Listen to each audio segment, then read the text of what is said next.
고린도전서 1장 10절에서 17절까지 우리 한 목소리로 함께 봉독하겠습니다. 형제들아, 내가 우리 주 예수 그리스도의 이름으로 너희를 권하노니 모두가 같은 말을 하고 너희 가운데 분쟁이 없이 같은 마음과 같은 뜻으로 온전히 합하라. 내 형제들아, 글로의 집 편으로 너희에 대한 말이 내게 들리니 곧 너희 가운데 분쟁이 있다는 것이라. 내가 이것을 말하거니와 너희가 각각 이르되 나는 바울에게, 나는 아볼로에게, 나는 게바에게, 나는 그리스도에게 속한 자라 한다는 것이니 그리스도께서 어찌 나뉘었느냐? 바울이 너희를 위하여 십자가에 못 박혔으며 바울의 이름으로 너희가 세례를 받았느냐? 나는 그리스보와 가이오 외에는 너희 중 아무에게도 내가 세례를 베풀지 아니한 것을 감사하노니 이는 아무도 나의 이름으로 세례를 받았다 말하지 못하게 하려 함이라. 내가 또한 스데바나 집 사람에게 세례를 베풀었고 그 외에는 다른 누구에게 세례를 베풀었는지 알지 못하노라. 그리스도께서 나를 보내심은 세례를 베풀게 하려 하심이 아니요 오직 복음을 전하게 하려 하심이로되 말의 지혜로 하지 아니함은 그리스도의 십자가가 헛되지 않게 하려 함이라. 아멘. 할렐루야. 하나님의 은혜가 오늘 새벽에 하루의 첫 시간을 주 앞에 드리는 우리 믿음의 가족들에게 함께 하시기를 예수님의 이름으로 축원합니다. 오늘 말씀은 고린도 교회에 있었던 이제 분쟁의 이야기에 대해서 이야기를 하고 있습니다. 이 바울은 고린도 교회에 분쟁이 있다는 말을 듣게 됩니다. 이 분쟁은 나누어진 상태, 또 서로 싸우는 것, 이런 의미가 내포되어 있죠.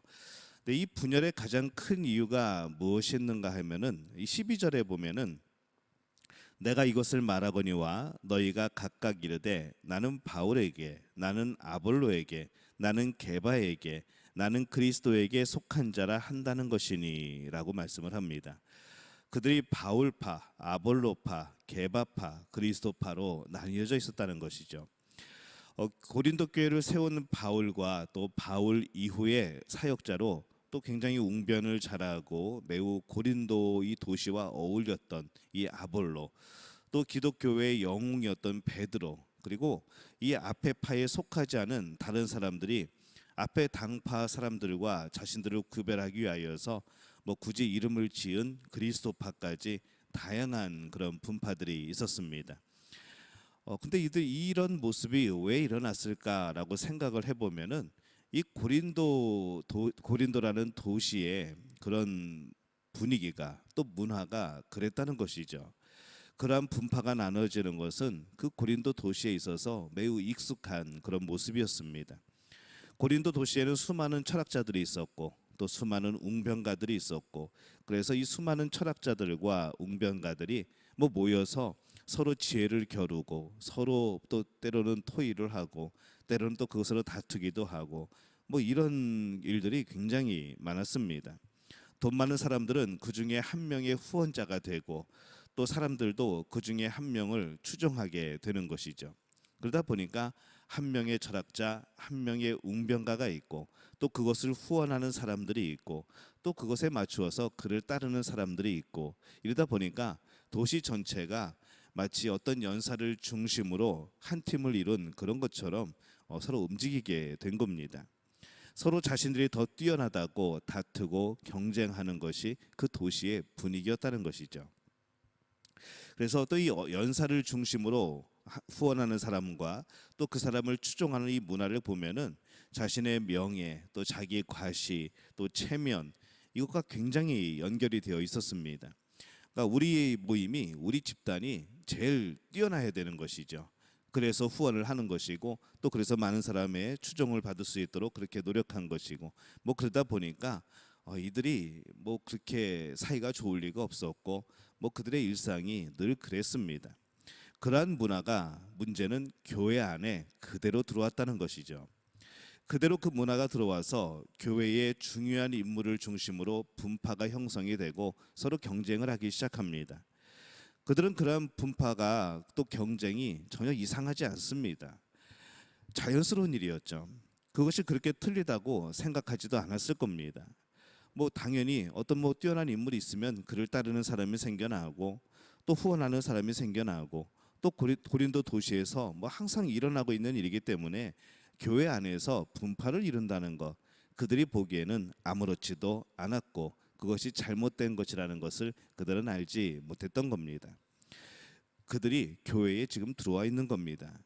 그들은 고린도 도시의 시민일 뿐만 아니라 이제 하나님의 백성이 되었죠. 그래서 이 하나님의 백성에게 요구되는 진리와 기준이 있는데 그들은 그것을 알지 못하고 세상의 기준과 또 세상 백성에게 요구되는 그러한 것들의 모습을 가지고 살아가고 있었습니다. 이 교회에 지도자들이 많이 있었습니다. 근데 그 지도자들은 각각의 분파를 이루지 않습니다. 모두 하나이죠. 13절에 보면 이렇게 말씀을 합니다. 그리스도께서 어찌 나뉘었느냐? 바울이 너희를 위하여 십자가에 못 박혔으며 바울의 이름으로 너희가 세례를 받았느냐? 라고 바울이 묻습니다. 이 교회는 하나님의 외아들 예수 그리스도를 믿습니다. 이게 무슨 뜻인가 하면은 그래서 인사를 할 때에 계속하여서 우리 주 예수 그리스도 안에서 우리 주 예수 그리스도의 이름으로 계속해서 우리가 1장의 첫 부분에 계속해서 예수님의 이름이 나오는 이유가 바로 여기에 있는 것이죠. 바울이 이 말을 하고 싶었던 겁니다. 교회는 하나님의 외아들 예수 그리스도를 믿는 겁니다. 하나님께 또 다른 아들이 있는 것이 아니죠. 그래서 교회는 예수 그리스도의 그런 구속의 사역을 기반으로 합니다. 교회의 어떤 다른 지도자도 대속을 이룰 수 없습니다. 교회의 어떤 지도자도 죄를 사해 줄 수가 없습니다. 죄 사함은 우리의 구원은 오직 예수님께 있는 것이죠. 교회는 오직 예수 그리스도의 이름으로 세례를 받게 되는 겁니다.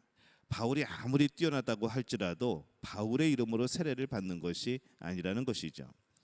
제가 세례를 베푼다 할지라도 제 이름으로 세례를 베푸는 것이 아닙니다. 성부와 성자와 성령의 이름으로 세례를 베푸는 것이죠. 그래서 이 교회는 각 사람들로 나뉜 분파가 아니라 그리스도 안에서 하나로 이루어져야 되는 겁니다. 세상의 지도자는 아무리 뛰어나도 각각 한 사람에 불과하죠. 그러나 교회에서 사람들은 아무리 뛰어나도 하나님의 외아들이신 예수님과 비교할 수가 없습니다. 그렇기 때문에 어떤 뛰어난 지도자가 생긴다고 하여도 교회는 그리스도 안에서 하나일 수밖에 없는 것이죠. 이 바울은 고린도 교회 사람들이 이 세례로 분파를 나눈다는 이야기를 듣습니다. 14절에 보면은 나는 그리스도와 가이오 외에는 너희 중 아무에게도 내가 세례를 베풀지 아니한 것을 감사하노니라고 말씀을 합니다. 이 바울은 자신이 고린도에 있는 동안에 그리스도와 가이오 이 두 사람에게만 세례를 줍니다. 근데 그것을 오히려 지금 상황에서는 감사하게 여기는 것이죠. 그가 고린도에서 18개월 동안 사역을 하였고 또 교회를 세운 사람이기 때문에 많은 세례를 베풀 수도 있었습니다.